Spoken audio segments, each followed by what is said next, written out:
You are watching TRT World, continuing special coverage of the anniversary of the failed coup attempt here in Turkey. These are live pictures from Istanbul, where the National Unity March is taking place. People heading towards the Martyrs Bridge, formerly known as Bosphorus Bridge, where in a few hours' time, President Recep Tayyip Erdogan will address the nation.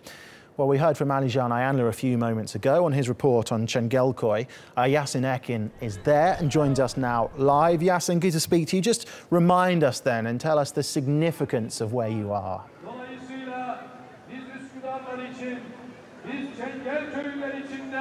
Right. We keep hearing about the significance and the importance of the Bosphorus bridges. Now, without taking away from that, one story that hasn't been told was a story that actually happened and went down here in Cengelkoy, which is it's located between the two Bosphorus bridges. The people, I spoke to a few of them, and they told us the events that happened that night. There is a military high school located a few hundreds right behind me. This is where everything started. This is where the soldiers were collected. This is where they came out. This is where they began blocking the roads. And then they occupied police stations. They went on to occupying the bridge. And that's where everything kicked off. It's not something that's heard very well, which is why, in fact, people here have been waiting for the president to show up, but we just got word that the prime minister is here and he will soon be addressing the people before the march. So the march hasn't started yet because we're expecting the people to arrive on the Martyrs Bridge in the next hour or so. What status is that march then at right now?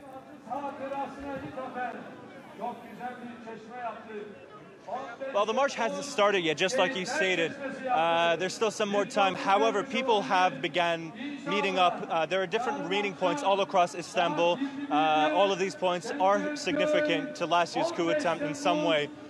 So there are thousands of people located to the stage right to my right.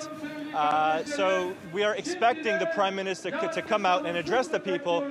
And after he's addressed the people, people are expected to start marching towards the bridge. That march is expected to take roughly, it's about a half-hour walk, but it will take about 2 hours for everybody to get to the bridge until there's a great deal of people, which is when people are expecting the Turkish President Recep Tayyip Erdogan to come out and address the people in commemoration of the people who lost their lives on the night of July 15, as well as unveil a series of memorials. There's actually one right here in Cengelkoy. There's a fountain that's dedicated to the people who lost their lives in this district.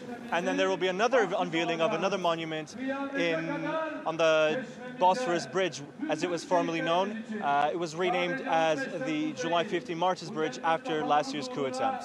And Yasin, what's the, I mean, obviously we're saying tens of thousands. It's looking more like it's going to be hundreds of thousands of people on the streets of Istanbul. The president is also expected, as you say. What's the security situation like there?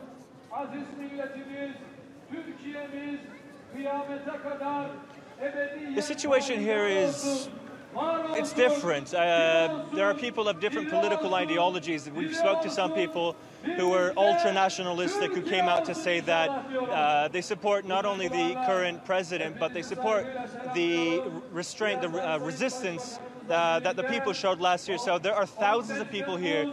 There are tens of thousands of people expected to show up on the bridge in commemoration, in memory of the people who lost their lives. So as to how many people will actually show up is uncertain, but we're thinking it's in the tens of thousands, maybe even hundreds. And in terms, Yasin, of the mood there, is it somber in terms of remembering those who were killed on the night, or is it celebratory?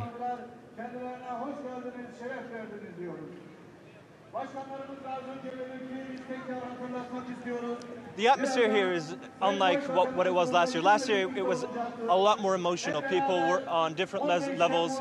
But most of the people we spoke here today did say that the feel is a lot more celebratory. They say that despite the fact that what happened last year was incredibly sad, and the fact that people are still emotional, they don't want to remember what happened last year, but they will not, they're also keen on making sure that nobody forgets. The whole area is decorated with flags. People are selling, from balloons to Turkish flags. The events here, you have chants, marches, songs that are played. So all in all, there is a celebratory feeling here.